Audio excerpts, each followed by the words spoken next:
Purihin ang Lord, ngayon po ay nagpapatuloy pa rin po tayo sa ating Christ. Sacrifice is the answer, being reconciled with God. Natunay nga sa mga nakaraang mga linggo ay patuloy nating naririnig na ang tanging si Jesus lamang po ang sagot sa atin pong kaligtasan, ang sagot po para tayo ay mapawalang sala, ang sagot po para ang ating mga kasalanan ay mapatawad. Sa pamamagitan ni Jesus at ang kanyang ginawa sa krus ng Kalbaryo, tayo pong lahat ay naligtas. Sa mga katuruan na narinig po natin ng mga nakaraang linggo, puro na natanggap po natin, no, talagang pinagtibay po na wala nang urungan to, di ba? Na hindi man natin kayang maibalik ang ginawa ni Jesus sa krus ng Kalbaryo. Ang tanging bagay na maiaalay natin sa Panginoon ay ang ating mga buhay. Amen? Kaya nagkakaroon po ng kabuluhan ang atin pong buhay na ito. Nagkakaroon ng kabuluhan ng kamatayan ni Kristo sa krus kung ang bawat isa ay mabubuhay ayon sa wangis ng Panginoon. Ang ating pong pag-aaralan ngayon is from the cross to Christ-likeness. Mula doon sa krus, sa kamatayan ni Jesus, papunta sa buhay ng bawat isa, ang wangis ng ating Panginoong Jesus. Sabi po dyan, no, one of the greatest truth in the Christian faith is that we are justified by grace through faith in Jesus Christ. Isang pagpapala po, no, ang katotohanan na ang bawat isa po sa atin ay justified, napawalang sala, idiniklarang walang kasalanan. Hindi dahil wala talaga tayong kasalanan, kundi dahil nagkasala po tayo, pero dahil sa biyaya ng ating Panginoong Yesus, sa kanyang kamatayan sa krus ng Kalbaryo, ang bawat isa po ay napawalang sala. Justification is God's declaration that we are no longer guilty and that we are righteous in His sight, not because of our works, but because of Christ's finished work on the cross. Kaya po ang kaligtasan, no, yung pagpapawalang sala po sa atin, yung pagbibigay po sa atin ng buhay na walang hanggan, yan po ay gawa ng ating Panginoong Yesus. Ang pagbibigay niya ng kanyang buhay sa atin, na bagamat tayo po'y makasalanan, ang sabi po ng Biblia, walang sino mang nakaabot sa kaluwalhatian ng Diyos, pero diniklara po tayong no guilty. Yun po ay dahil sa katwiran ng ating Panginoong Yesus, hindi sa ating mga kanya-kanyang mga gawa, o yung ating mga bagay na ginagawa na inaakala natin pamamaraan para maligtas, kundi dahil sa tinapos na trabaho ng ating Panginoong Yesus doon sa krus ng Kalbaryo. But here's the question that we need to understand. If we're already declared righteous, kumusta na po ba ang buhay ng mga tao na diniklarang walang sala ng Panginoon sa kabila ng mga kasalanang meron po sila? We are declared righteous. Why does it matter how we live afterward? Kasi po, marami pong pagkakataon na inaakala natin na kapag na-born again tayo, tinanggap natin si Jesus, tinanggap natin ang kanyang ginawa sa krus ng Kalbaryo, naunawaan natin ang kanyang kamatayan ay para bayaran ang ating mga kasalanan. Madalas po, akala natin tapos na, hanggang doon na lang. Pero hindi po pala. Yun pa lang po ang simula ng isang pamumuhay na kalulugdan ng ating Panginoon. Bakit ba mahalaga na maintindihan po natin na kapag tapos tayo pong iligtas ng Panginoon, ay meron pong pamumuhay na inaasahan ang Diyos sa atin pong lahat?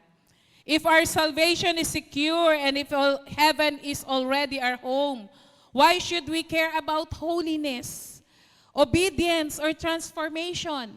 Mahalaga pa ba yun? Born again na ako? Mahalaga pa ba yun? Ligtas na ako? Mahalaga pa ba na may makitang pagbabago sa buhay ko? Kailangan bang makita ang kabanalan sa buhay ko? Yes. Dahil ang tanda ng isang buhay na iniligtas ng Panginoon ay isang buhay makikita ang pagbabago niya.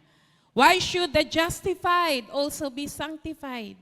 Kinakailangan ba na ang mga iniligtas ng Panginoong Yesus ay kinakailangan bang mapunta doon sa proseso ng pagbabanal ng ating Panginoon? Ang sagot po dyan ay opo. Sadly, some stop at justification. They rejoice in forgiveness, but they resist transformation. They proclaim Christ as the Savior, but ignore Him as Lord. But the Scripture doesn't allow na ma-disconnect ang justification towards, papunta doon sa sanctification. Yun na nga po, no? Minsan, yung sobra talaga po ang kagalakan natin nung maunawaan nating tayo po ay pinatawad sa ating kasalanan. Na tayo po'y iniligtas mula doon po sa kahatulan ng impyerno, sa kahatulan ng kamatayan. Pero pagtapos po no, nakikita natin yung mga itinuturo na kailangang baguhin tayo ng Diyos, na kailangan nating isurrender ang ating buhay sa Panginoon. Tinatanggap natin si Jesus as Lord and Savior, pero madalas as Savior lang. Pagdating do sa pagiging Lord, pagkasing Lord, ano yan eh, no? Tinuturing mong kung ano yung naisin ng iyong Master, yun ang makapangyayari sa buhay mo. And sometimes, we resist na tayo po'y baguhin ng Panginoon. We resist transformation and we ignore Him as Lord. Kaya po, sa buhay po natin, justification gives us a new position. Nilipat ka na mula sa kadiliman, mula sa kahatulan ng kamatayan, inilipat ka doon papunta sa buhay na walang hanggan. At hindi puro natatapos. Inaasahan po ng Diyos na ang pagpapatuloy ng buhay, sanctified life, na magpapabago naman, hindi lang ng iyong posisyon, kundi ng kondisyon ng iyong buhay. Why sanctification matters and how God intends to make us holy as He is holy. Number 1 po, sanctification is the evidence of justification. Sabi po dyan, no, ang pagpapabanal po, ang pagiging kawangis ni Kristo ay ebidensya o pagpapatotoo na ikaw nga ay pinawalang sala, na ikaw nga ay ligtas na. Basahin po natin sabay-sabay on Romans chapter 6, verse 1 to 2. Ano ngayon ang sasabihin natin? Basa po tayo. Patuloy ba tayong magkakasala upang sumagana sa atin ang kagandahang loob ng Diyos? Hinding-hindi. Yan. Tayo'y patay na sa kasalanan. Paano pa tayo mamumuhay sa pagkakasala? Ito pong talatang ito ay magpapatotoo lamang po na hindi po natatapos sa pagiging ligtas. May kasunod pong proseso na ginagawa ang Diyos sa ating buhay para makita yung patunay, ebidensya na totoo ngang ika'y ligtas. Na totoo ngang si Kristo ay namatay para sa iyo, ay makita ang isang buhay na binabanal ng Panginoon. There is the false assumption that grace means I can live however I want. No, ang false assumption, sabi kasi nila, ano na yan? Sa biyaya ng Lord, naligtas ako. Kaya bahala na ako sa buhay ko pagtapos ng aking kaligtasan. No? Ang maling pag-akala na kapag ligtas na, ay bahala ka na sa buhay mo kung anong gusto mong gawin. Si Paul nga mismo diyan, no? Paul confronts a dangerous idea that the grace of God gives license to sin. In other words, if we're saved by grace, then our action don't matter. Si Paul po mismo, no, sa Romans chapter 6 verse 1 and 2, pinatunayan niya po, no? Kumbaga, kinontra niya, no? Yung maling kaisipan, pananaw at gawin ng mga Kristiyano na tama lang na maligtas ka, tapos na yan. Kaya maraming Kristiyano, no, hindi nagpapatuloy na mag-grow sa Lord, hindi nagpapatuloy na lumalim sa pagkakilala sa Panginoon. Tama na yung attend lang, tama na may alam kong maligtas ako, pero hindi. No, sinasabi po ni Pablo dito, no, na hindi lisensya, na dahil alam mo na ikaw ay niligtas dahil sa biyaya, sa kagandahang loob ng Diyos, ay magpapatuloy ka sa kasalanan. Kaya sabi niya, ano ngayon ang sasabihin natin? Patuloy ba tayong magkakasala? Dahil kapag mas maraming kasalanan, mas marami ang biyaya ng Diyos. Kaya ang sagot ni Pablo, hindi. No? Sabi po ng ibang translation, God forbid. Absolutely not. No? Na hindi nangangahulugan na dahil mayaman sa biyaya at habag ang ating Panginoon ay magpapatuloy tayo sa kasalanan. Mas lalong ang ating mga buhay ay dapat magpatuloy sa kabanalan. Grace never leads to lawlessness. True grace leads to transformation. Kung nauunawaan lang po natin yung kagandahang loob ng Diyos, we don't serve God's grace. No, it is something that you receive na hindi naman ka hindi ka karapat dapat doon. Pero ibinigay ng Diyos ang kanyang kahabag, ang kanyang kabutihang loob para tayo ay maitawid mula sa kasalanan papunta sa buhay na walang hanggan. Hindi po lisensya na dahil mabait ang Diyos, nagpapatawad ang Diyos, mahabagi ng Panginoon, bahala na ako sa buhay ko.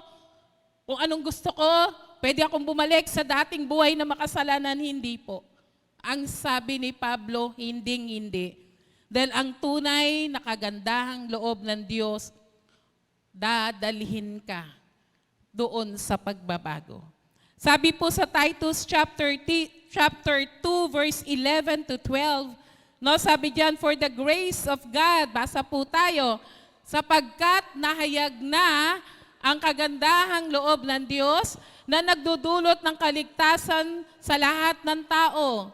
Ito ang nagtuturo sa atin na talikuran ang makamundong pamumuhay at damdaming makalaman at mamuhay tayo sa daigdig na ito na may pagpipigil sa sarili, matuwid at karapat-dapat sa Diyos. Kaya nga sabi, grace is not a free pass to sin, but it is the power to walk away from sin. No, sabi diyan, sapagkat nahayag na yung kagandahang loob ng Diyos, yung grace ni Lord na nagdulot ng kaligtasan, ituturo po tayo na talikuran ang maling pamumuhay. Andiyan po ba kayo? Binabasa ko lang po yung Titus chapter 2, verse 11 to 12. Talikuran ang makamundong pamumuhay. Ano po ba yan? Yan yung buhay natin bago tayo naligtas. So kung yung makasalanang buhay, nasasalamin pa rin ngayon, ibig sabihin kapatid, hindi nakikita yung ebidensya na tunay ngang pinawalang sala ka ng Diyos. Dapat ang kagandahang loob ng Diyos, the grace of God, no? Tatalikuran ng makamundong pamumuhay, damdaming makalaman, at mamumuhay tayo sa daigdig na ito ng may pagpipigil sa sarili, matuwid at karapat-dapat sa Diyos. Ang kagandahang loob ng Panginoon, kung nauunawaan po natin yung kabaitan ng Diyos, mas lalong gugustuhin mo, no? Ito yung kapangyarihan ng Panginoon na tumakbo palayo sa kasalanan. Kamuhian ang kasalanan at hindi mo na ito gustuhin sa iyong buhay. Amen po? Palakpakan nga po natin ang Panginoon. Sanctification is the evidence of justification because ang spiritual reality is we died to sin. Ang katotohanan ay tayo po ay namatay na sa ating mga kasalanan.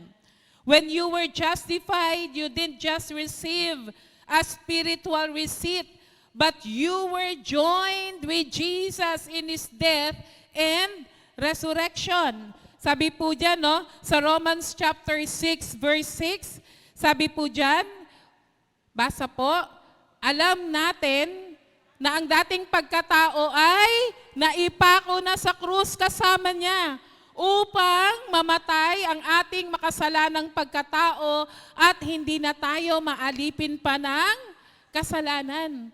So malinaw po na sinasabi, yung dati nating pagkatao, yung lumang ikaw, kasama ng naipako sa krus. Amen po ba?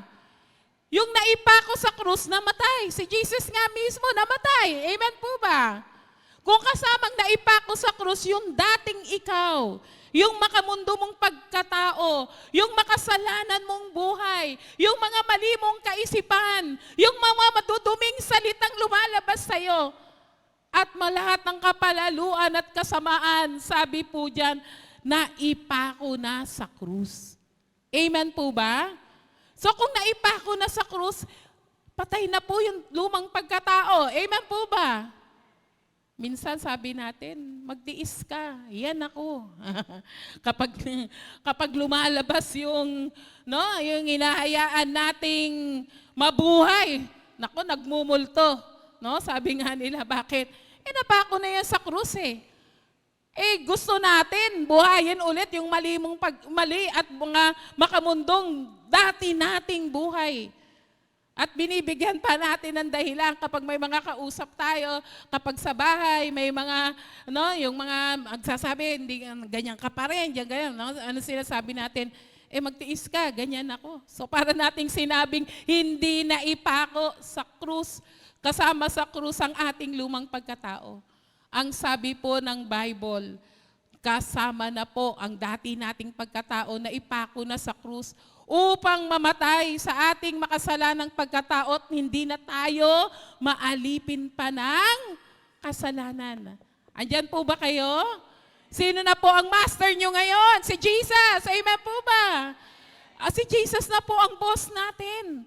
Ang naririnig nating utos, ang naglo-lord over us is Jesus. Hindi na po, wala na po dapat kapangyarihan. Sabi niya, hindi na tayo maalipin ng kasalanan. The spiritual reality is we died to sin. Kaya kapag dumadating po yung pagkakataon na tila tayo po ay bumabalik sa dati nating buhay, balikan po natin ang Romans chapter 6 verse 6. O yung pagiging chismosa mo. Yan, sasabihin natin, yung pagiging chismosa ko, wala na yan, nakapako ka na sa krus. Katotohanan na lang ang lalabas sa aking bibig. Amen po ba? Yung pride, kasama ka nang napako sa krus. Matututo na akong magpakumbaba. Amen po ba? This death to sin means that we no longer live under sin's rule. Wala nang kapangyarihan, namatay na nga eh. Yung dating pagkatao, makamundong buhay, mga maling kaisipan. Kasama nang napako sa krus, we died to sin. And we no longer live under sin. It doesn't mean we never sin, but that sin is no longer our master. Hindi nangangahulugan tayo po yung mga pagkakataon na tayo po ay natutokso o tayo po ay namamali. At nakikita natin yung buhay nating nagkakasala tayo ulit. We are toward perfection. We are in the process of sanctification. Pero iba po yung buhay na nananatili sa kasalanan. Na ang kasalanan ay may kapangyarihan pa sa kanya. Ang isang tao na niligtas si Jesus, inacknowledge yung cross. Inacknowledge sa kasama ng napako doon ang buhay na malinong araw. Hindi na ang kasalanan ang may kapangyarihan sa iyo. Hindi mo na master ang kasalanan. Yes, may mga pagkakataong nagkakamali at tayo'y nagkakasala, pero hindi na tayo nabubuhay at nagpapatuloy sa kasalanan. A justified person now lives in the rule of grace, not guilt, freedom, not bondage. Ano pa po? Sabi, sanctification is the evidence of justification because a changed relationship with sin. Nag-iba na yung ating relasyon sa kasalanan. If justification is real, your relationship with sin changes. Iba na po. Nung bago tayo makakilala kay Kristo, Sarap na sarap tayo sa kasalanan. Hinahabol pa natin kung saan may kalokohan, kung saan may mga kabalasugan, kung saan may mga kamalian. Yun pa ang gustong-gusto nating gawin.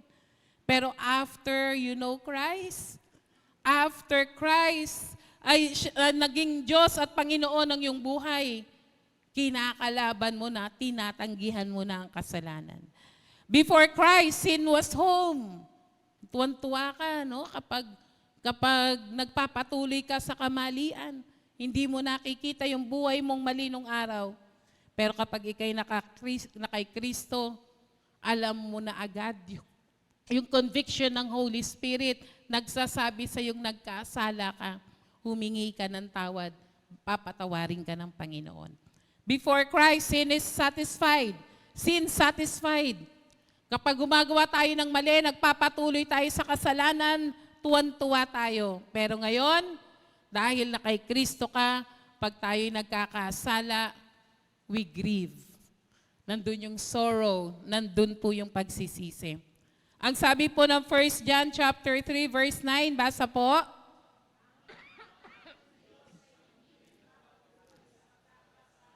Sapagkat nananatili sa kanila ang binghing mula sa Diyos at dahil ang Diyos ang ama nila, hindi sila maaaring magpatuloy sa pagkakasala.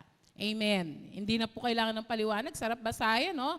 Ang mga anak ng Diyos ay hindi nagpapatuloy sa pagkakasala. At sabi po sa last part, at dahil ang Diyos ang ama nila, hindi na sila maaaring magpatuloy sa pagkakasala. Amen po?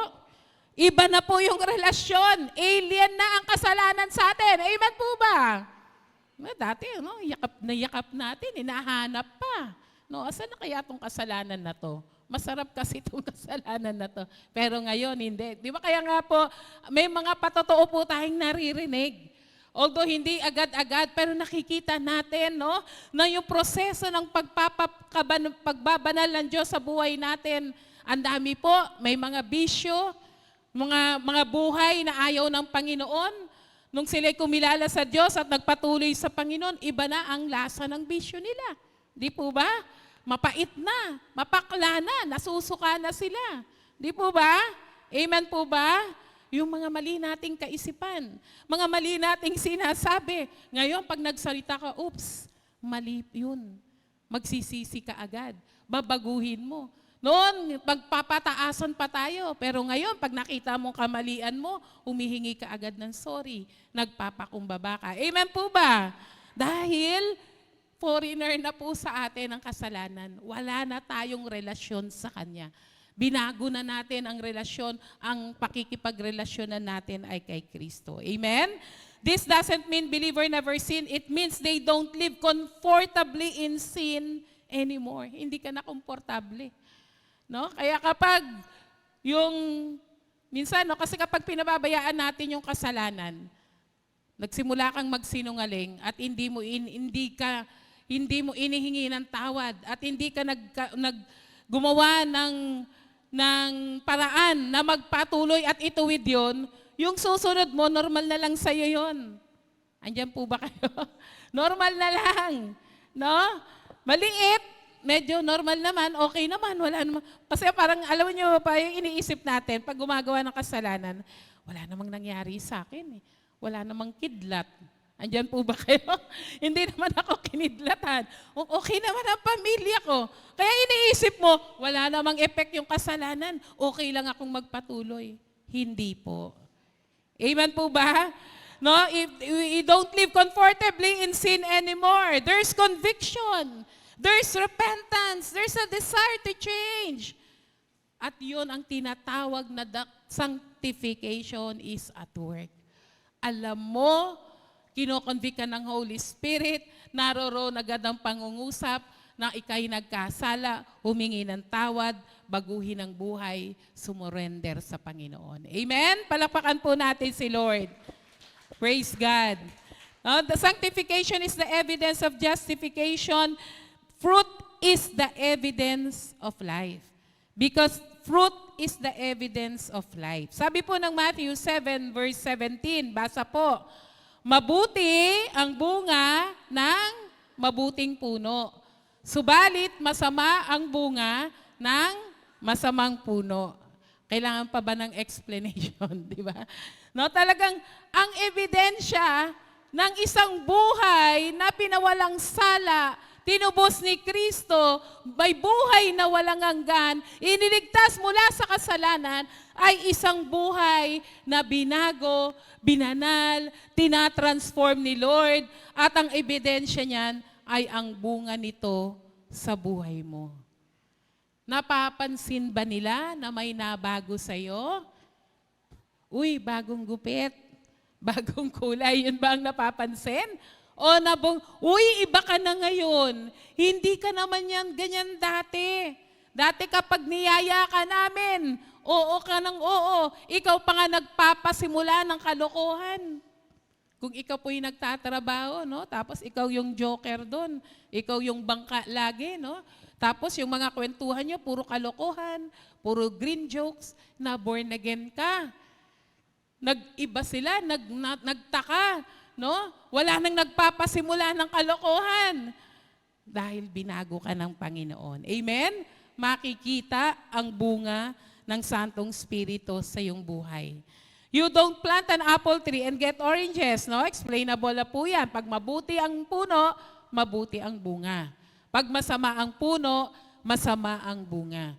No, sa buhay po natin, tinanggap natin ang banal na Espiritu sa ating buhay, ang Espiritu ng Diyos, natural, ang lalabas na prutas o bunga ng Santong Espiritu ay ang kabutihan ng Diyos. Amen po ba? Hindi ang mga kalokohan, hindi ang kasalanan. Amen po ba? Hindi yung mga fruit of the flesh. The fruit doesn't justify the tree, but it proves that the tree is alive. Malalaman mo na buhay ang puno kapag may bunga. At malalaman mo kung anong puno dahil sa kanyang bunga. Amen po ba? Ano po sabi ng Galatians 5:22-23? Sabi po diyan, basa po tayo, subalit ang bunga ng Espiritu ay pag-ibig, kagalakan, kapayapaan, pagtatiyaga, kabaitan, kabutihan, katapatan, kahinahunan, at pagpipigil sa sarili. Walang batas laban sa mga ganito. Yan po yung bunga ng Santong Espiritu. Hindi lang po yan basta character traits. Mga binagong mga ugali, kaisipan at pananaw sa buhay natin, kundi ito po ay mga spiritual evidence. Amen. Nag-share po tayo ng gospel. Gusto po natin silang makakilala sa Panginoon. Naalala ko po, no, nung kinikwento, nung time nung nag-i-start pa lang po ang gawain sa Arroyo, mga estudyante po, no? Yung mga unang nakakilala sa Panginoon, bago pa po mag-Arroyo, napunta sila sa VMAPA, at puro estudyante po yung uma-attend ron. Nagtataka yung mga magulang, bakit ba ang mga anak namin nawawala tuwing araw ng linggo ng ganitong oras? Sumama, pinuntahan yung mga anak. Then nalaman nila, nandun pala sa VMAPA at doon sumasamba sa Panginoon. At nakita nila yung ginagawa ng kanilang mga anak. At hindi naging mahirap para sa mga magulang ng mga batang itong ma-soul win ang kanilang mahal sa buhay. Bakit? No need explanation. Nakita ang bunga ng pagbabago ng isang iniligtas ng Panginoon. Ang bunga ng Santong Espiritu. Bakit? Spiritual evidence. Totoong niligtas ni Kristo.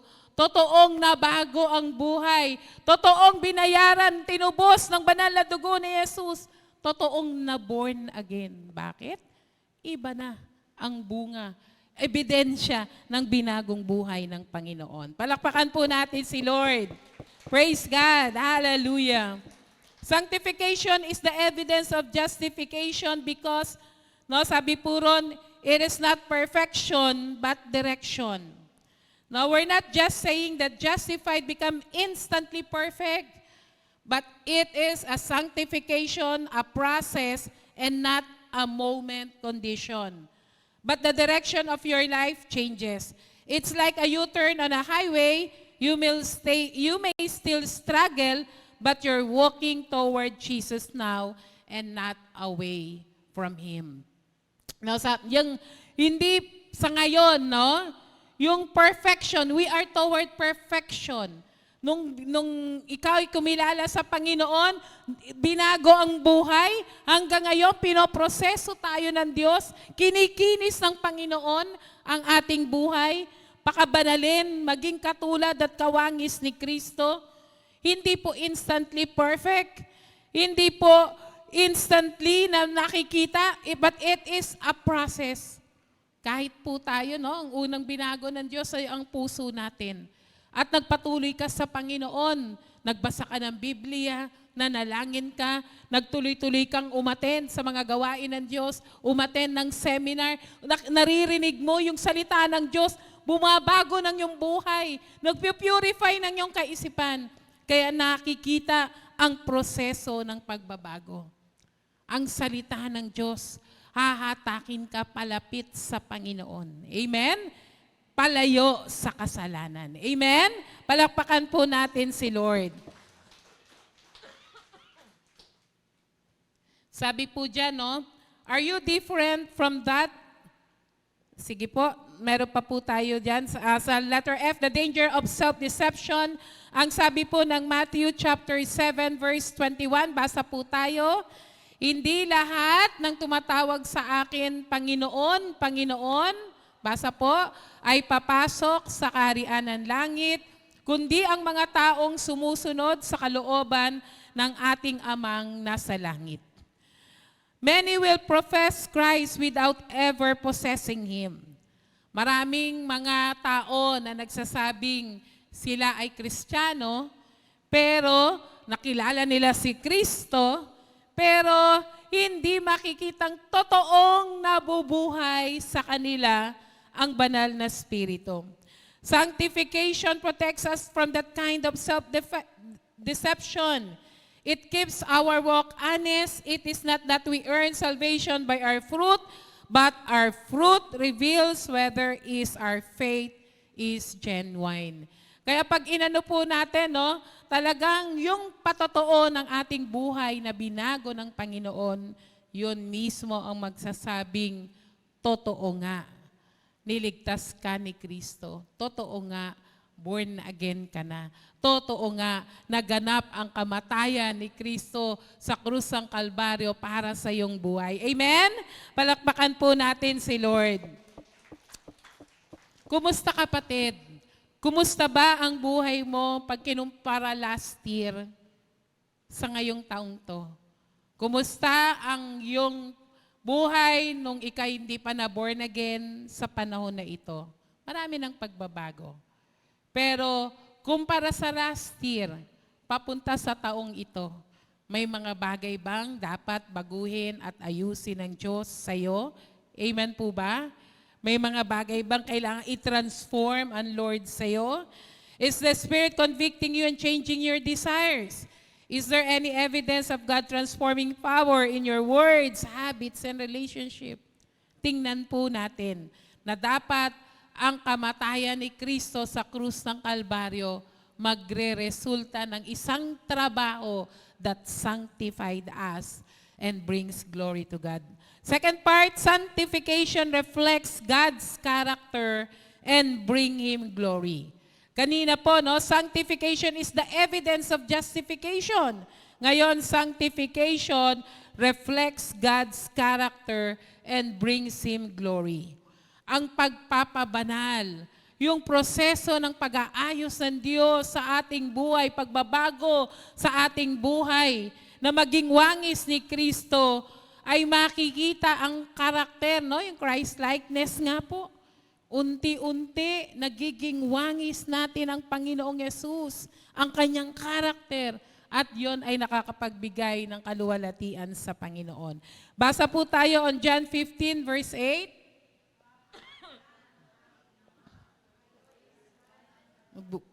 At Sa gayoy kayo'y magiging mga alagad ko. Sabi po diyan, napaparangalan ng aking Ama kung kayo'y masaganang nagbubunga.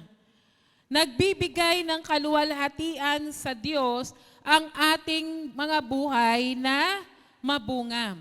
Sanctification makes us mirrors of God's nature. Yung pagpapabanal sa atin ng Panginoon, yung proseso na maging ayon sa wangis ng ating Panginoon, ito po ay nagiging isang salamin, makes us mirror of God's nature. Ang mga tao sa paligid po natin, kahit ikwento po natin minsan ang kabutihan ng Diyos, ang kapangyarihan ng Diyos, nagkakaroon lang po ng kabuluhan yan na kung tayong mga niligtas ng Panginoon, masasalamin sa ating buhay yung kabutihan o yung nature ng ating Panginoon.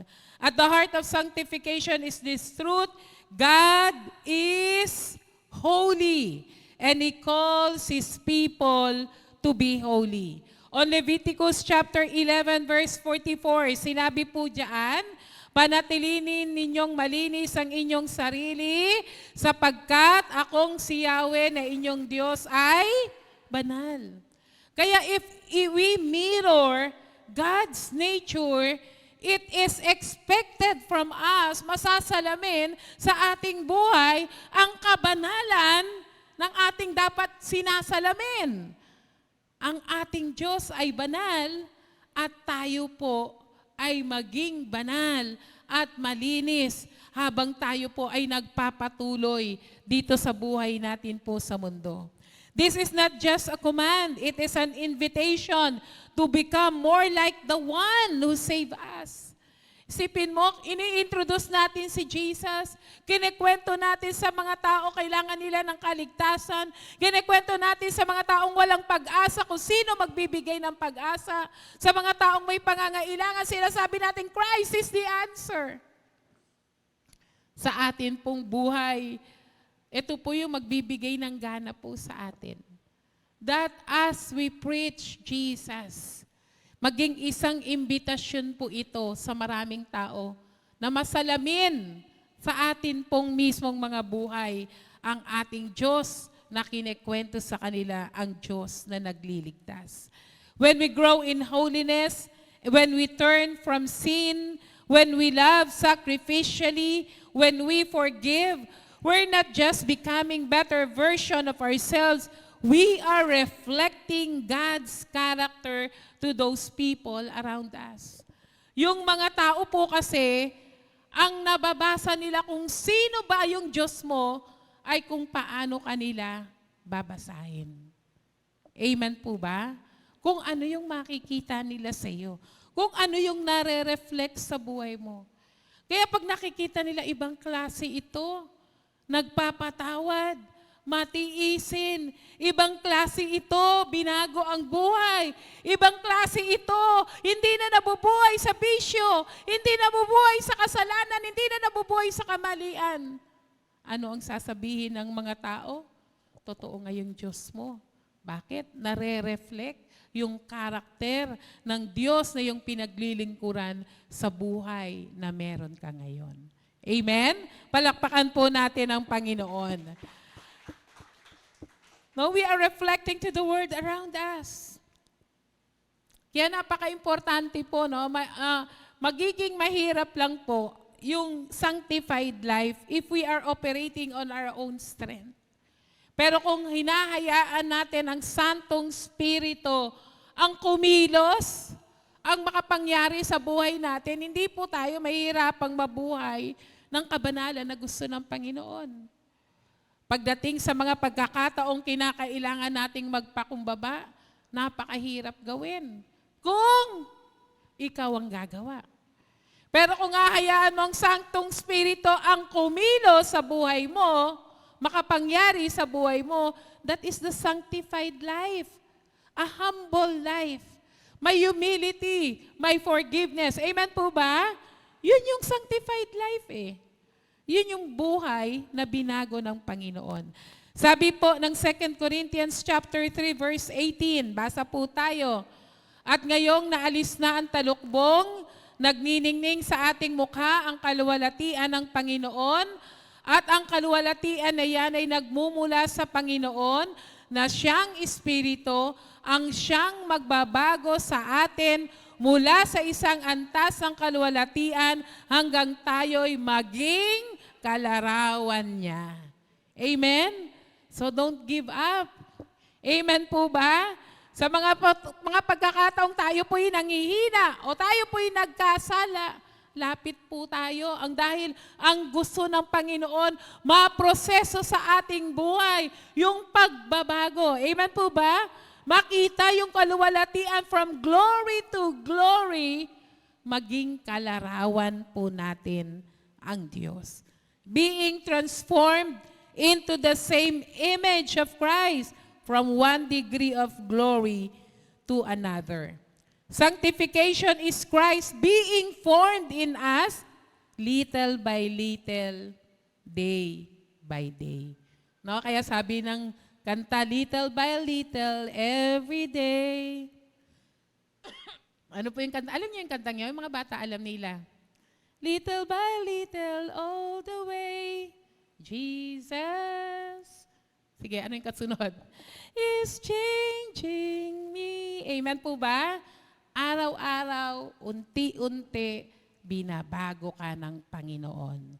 Surrender lang sa Panginoon ang buhay mo. Palakpakan po natin si Lord.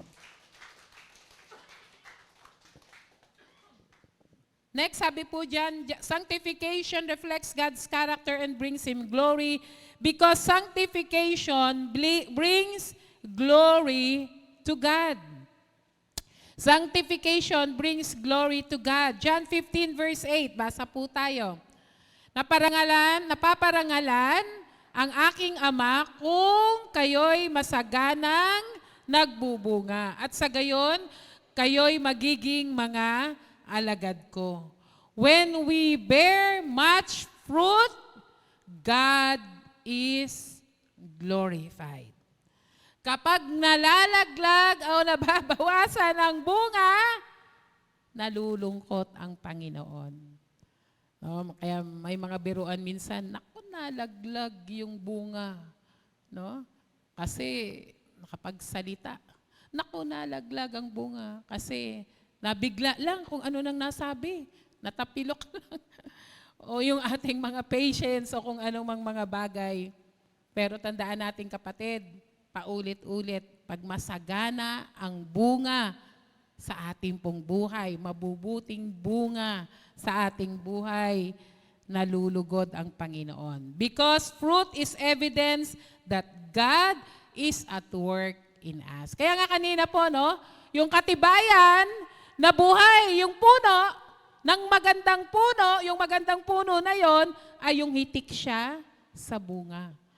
Kaya kapag dumadami ang bunga, evidence, no? Ebidensya na nagtatrabaho ang Diyos sa buhay mo. Palakpakan po natin ang Panginoon. People see our patience in suffering, our peace in chaos, our love for enemies, and they begin to ask, how is that possible?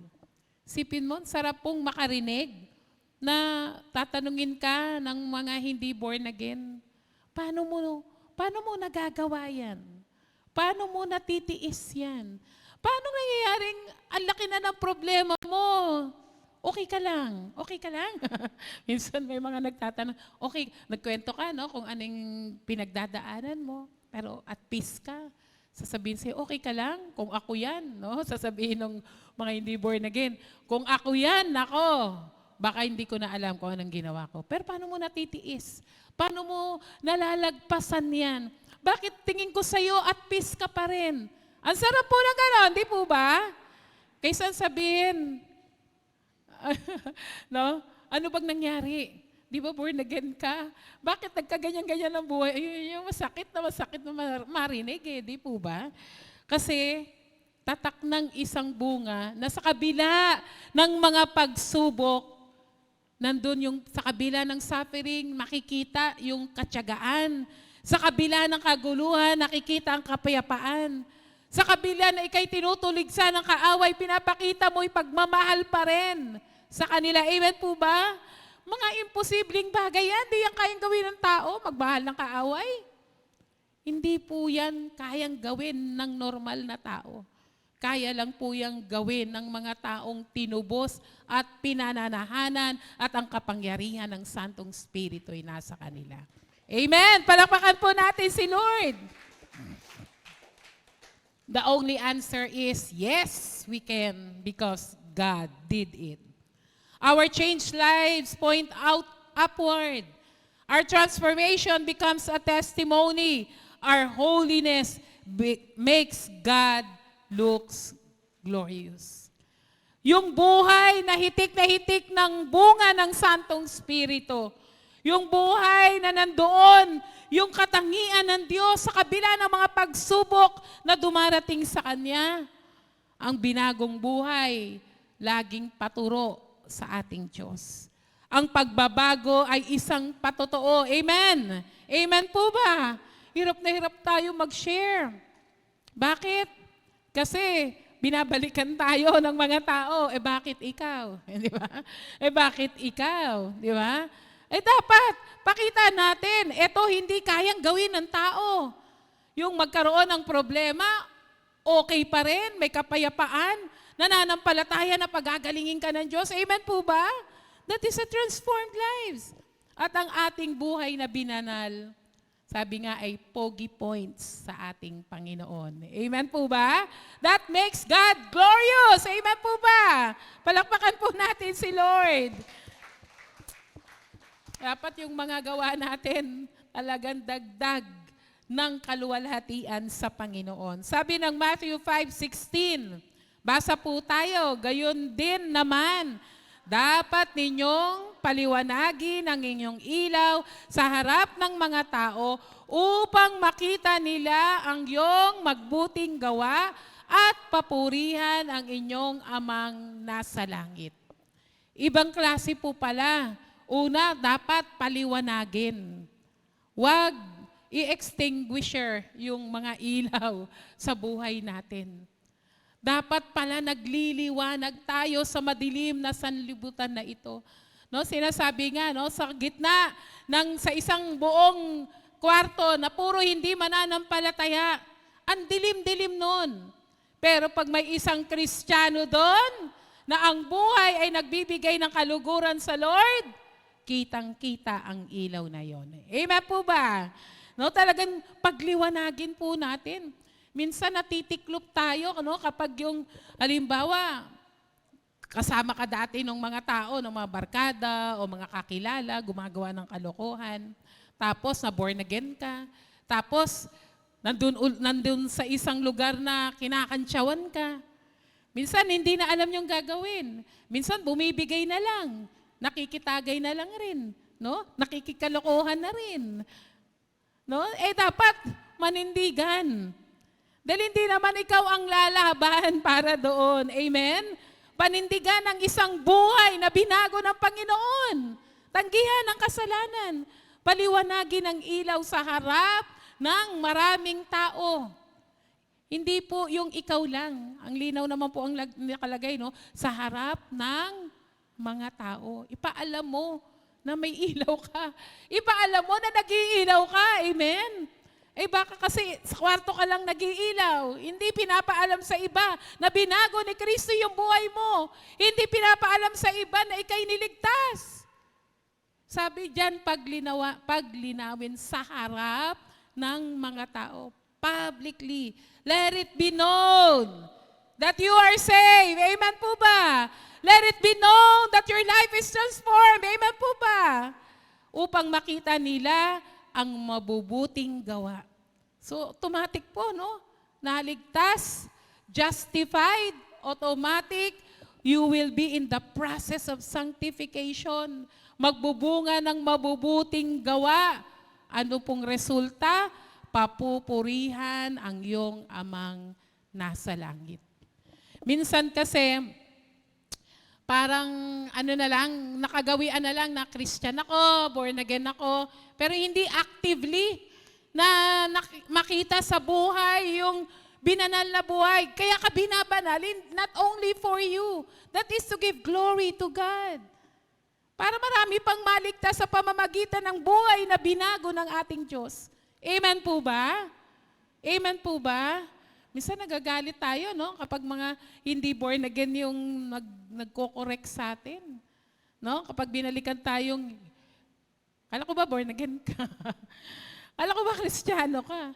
Kapag ano po yung narinig natin at dahil yun ay resulta ng maling gawa, resulta ng maling pananalita, kapatid, isipin mo, ginamit na ng Diyos ang bibig ng isang di mananampalataya para gisingin ka na born again ka. Amen po ba? Pag umiral yung ano natin yung pride natin no? Naghahanap ka, ikaw. Ikaw nga, di born again. Wala nga kayo pinag-iba. No? Kasi isang binagong buhay ang nakay Kristo. The Word judges God by the lives of His people. Paano nga po ba titingnan o makikilala o huhusgahan ng mga tao yung Diyos na kinikwento mo sa kanila? Yun ay, sabi niya, there is a sobering reality. Many people form their opinion of God based on how His people live. Alam niyo po, medyo mabigat pag born again. Bakit minsan inisip natin, bakit kapag iba, pag hindi born again, hindi ganun yung expectation na paano magsalita, bagong buhay. Nagigets niyo po ba? Pero kapag born again, madalas nating marinig, ay di ba born again ka? Andiyan po ba kayo? Pero kapag hindi born again, di mo naman masabing, ba't ikaw? Kasi nga, ikaw rin mismo, hindi ganun yung expectation mo dahil hindi nga sila born again. Pero yung mundo, yung mga tao, grabe na lang. Yung kanilang, inaasahan na makikita nila sa buhay ng isang tao na niligtas ni Kristo at na born again. Amen po ba? Parang sa tingin po natin, ang hirap-hirap naman yan. Yung kaligtasan nga po natin, hindi natin sariling gawa. Even the sanctification itself, it is the work of God in our lives. Proseso po yun. Kaya wag po tayong give up na isurrender sa Lord at pabago yung ating buhay. Dahil ang mundong ito, tinitingnan nila yung Diyos na pinoproclaim, kinikwento natin sa pamamagitan ng buhay na meron po tayo. If we claim to follow Christ but live just like the world, we misrepresent God. Kung kinikwento mo si Jesus na nagligtas ng buhay mo, si Jesus na namatay para sa iyong kasalanan, pero ang buhay ay katulad pa rin ng sanlibutan. Hindi makita yung binagong buhay na misrepresent po natin yung Diyos na nagbigay ng kanyang bugtong na anak at namatay sa krus ng Kalbaryo. Andiyan po ba kayo? We misrepresent Christ. Bakit po? Kasi ang tao titingin kung sino yung Diyos mo sa pamamagitan ng buhay na dapat binago niya sa iyo. Kung ang makikita sa atin ay galit, kung ang makikita sa atin ay pagkawatak-watak, nagkakanya-kanya, nagsisiraan, kung ang makikita sa atin ay hindi truthful, sinungaling, dishonest, kung ang makikita sa atin ay wala tayong pakialaman, bahala kayo sa buhay nyo. Hindi po yan nagre-reflect ng buhay na niligtas at binabago ng Panginoon. Amen po ba? Kaya nga sabi po sa Bible, di po ba, tatak ng mga tagasunod ni Jesus ay, if we love one another. But when we live like that look like Jesus, kung ang buhay natin ay nasasalamin yung buhay ni Kristo, marked by humility, holiness, and love, we put His glory in display. Kaya nga tayo pinag-iilaw sa maraming tao, sa harap ng maraming tao. Bakit? Para publicly, let it be known, may Diyos na namatay sa krus ng Kalbaryo, na kapag tinanggap mo siya at ginawang Panginoon ng iyong buhay, ikay maliligtas at babaguhin niya ang buhay mo. Amen po. Palakpakan po natin si Lord. We put His glory on display. Amen po ba? Kaya nga yun sa Acts chapter 2 verse 47, they are praising God and having favor with all men. No, nagpupuri sila sa Diyos, kinalulugdan sila ng lahat ng tao. No, sabi po diyan, no? Sabi diyan, they have favor with all the people. Kilala siguro naman sila ng mga taong nandoon. Unang-una na lang nga si Peter, di po ba? Di ba mangingisda yan? Ba't nagsasalita dyan? All powerful. Amen po ba? Nagre-reflect yung kapangyarihan ng Panginoon. Sanctification reflects God's character and brings Him glory because sanctification makes the gospel attractive. Amen? Actually, sinamarize na po yan yung mga pinag-usapan natin. Hindi napapalumutian na. Kapag nag-share ka ng gospel, nag-quote ka ng verse, hindi na po mahirap tanggapin. Bakit? Napapamulit na, nadedekorasyonan na ng isang buhay na binago ng Panginoon. Amen? Kumbaga, it added, no? Nagiging dagdag ng ganda yung mga patotoo natin, but it's still the power of God and the power of His Word that can change the hearts of people.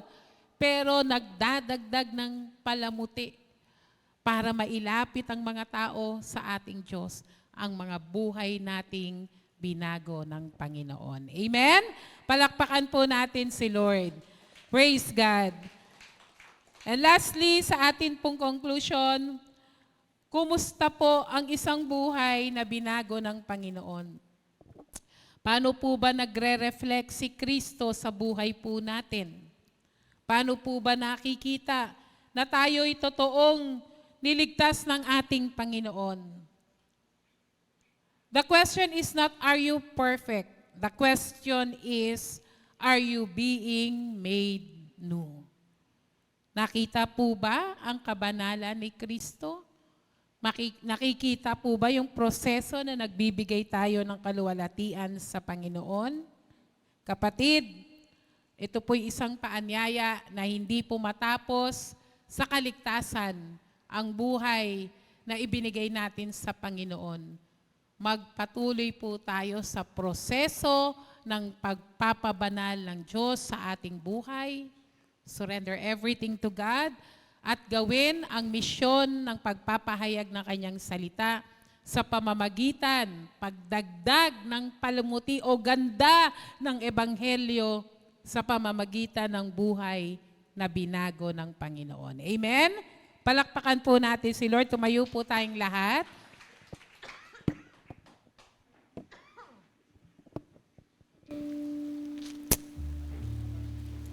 Gawin po nating isang panalangin ang awitin na ito. Na yung buhay po natin ay makita na buhay na nananahan ng Diyos. Buhay na yung katawang ito, kaisipang ito, lahat-lahat sa buhay ko, Lord, gawin mo pong tahanan. Manahanan ka, Panginoon. At gamitin mo ang buhay kong magbigay ng kaluwalhatian sa iyo. May we sing the song, please?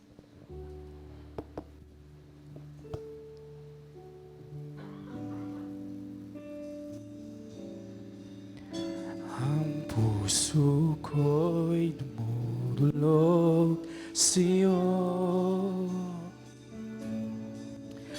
Nagpapakumbaba, nagsusumamo, paging dapat akin mo. Ikaw ay mamasdan, makanika at sa'yo ay May we sing it again. ang puso ko. Maghari ka, O Diyos, ngayon at maghari ka ngayon at kailanman.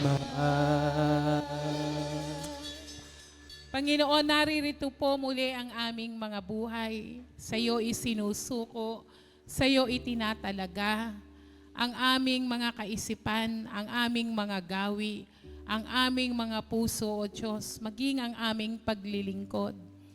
Sa mga pagkakataon kami, Panginoon, na nangihina, nagkakamali, nagkakasala, kami humihingi ng kapatawaran at humihingi ng tulong sa iyo, O Diyos, na kami iyong palakasin sa bawat araw ng aming buhay. Lord, that as we go through the process of sanctification, ng iyong pagpapabanal, ng iyong pagbabagong ginagawa sa aming buhay, you're transforming us, you're doing things, you're changing things in our lives, every minute, every second, every day, Lord God. Hayaan mo, Panginoon, Lord, ma-reflect din sa aming buhay yung pagtsatsaga, yung pagsusurrender, yung pagpapakumbaba, na Lord, na sa prosesong ito'y matuto kami, Panginoon, na ibigay sa iyo ang lahat, magpakumbaba, Panginoon, ipagkatiwala sa iyo, O Diyos. Baguhin mo ang aming mga buhay. Nawa ang bawat sasabihin, iisipin, ginagawa namin, pinupuntahan o anumang mga gawin namin, Lord God, sa loob ng bahay, sa labas nito, sa loob ng simbahan, at maging sa labas na ito, sa bawat bahagi, Panginoon, ang buhay namin. Ma-reflect ka, Jesus, makita, Panginoon, ang iyong wangis, Lord God, that we will be translated, moving on, advancing, O God, from being justified to sanctified, Lord God. I-ready mo po ang aming buhay, Panginoon, Lord God, sa paghahanda mo sa amin, Panginoon, towards eternity in heaven, O God. You're transforming us here, Lord God. Lord, you're cleansing us, you're changing us, Lord God. Binabago mo, inaayos, marami ka pang gagawin sa aming mga buhay so that we may fit, Lord God, Lord, Panginoon, sa kostuma, Panginoon, Lord God, ng kalangitan. Ikaw ay banal. Tulungan mo kami, Panginoon, sa pang-araw-araw naming buhay na maging banal, magbigay ng kaluwalhatian sa iyo, O Diyos. Panginoon, we pray, O Lord, that as we go forth and preach your gospel and share you, Jesus, sa anumang kaparaanan na ikaw ay aming kinikwento, pinapahayag sa napakaraming tao, hayaan mong patuloy na magliwanag ang ilaw, O Diyos, ng aming mga buhay. Sa aming mga buhay, makita ka, Kristo, makita ka, Panginoong Yesus, Lord God, that you are doing greater things, powerful things in our lives, O God. Panginoon, tulungan mo kami na sa bawat pag-share namin, sa bawat pagkikwento namin patungkol sa iyo, Panginoong Yesus, kasama nito makikita ang buhay na iyong binago. Panginoon, pagpalain mo rin po ang iyong mga anak, anumang mga pangangailangan sa araw na ito, O Diyos, patuloy kang magbigay po ng kagalingan, Panginoon, sa anumang sakit at karamdaman. Ikaw ang Diyos na nagpapagaling. Ikaw ang Diyos, Lord God, sa iyong kapangyarihan, Lord God. Heal, Lord God, the body of your people. Maging ang mga mahal nila sa buhay, Panginoon. Patuloy na ang iyong kagalingan, O Diyos, ang iyong mga kamay, Panginoon, ang magbigay ng kagalingan sa buhay ng bawat isa. Maging, Lord, sa mga pangangailangan, patuloy kang magkaloob, O Diyos, sa mga pangangailangan ng iyong mga anak, sa mga finances, sa mga bagay na kailangang tustusan, because you are the God who provides. Hindi ka nalilimitahan, hindi ka kukulangin kailanman, Panginoon. Patuloy kang magkaloob, O Diyos, sa anumang pangangailangan ng iyong anak. Even in the family of your children, Lord God, dalangin namin na patuloy mo pong pagkaisahin, Lord Lord God, ang buhay ng mag-asawa. Masigit, Panginoon, Lord God, yung kapangyarihan mo na sila'y pag-isahin, Panginoon, maging ang mga anak at sa buong pamilya, O Lord God. Let there be the restoration, Lord God. Let there be peace. Let there be, Lord God, Lord, yung pagpapatawad, pagpapakumbaba, at pagpapasakop sa iyo, Panginoon. At Lord, sa amin pong spiritual na pamumuhay, turuan mo kami, Panginoon, na mas higit pang maging malapit kaysa dati, Panginoon. Kauhawan namin ang iyong salita, kagutuman namin, Panginoon, ang iyong kapangyarihan, maging ang iyong presensya.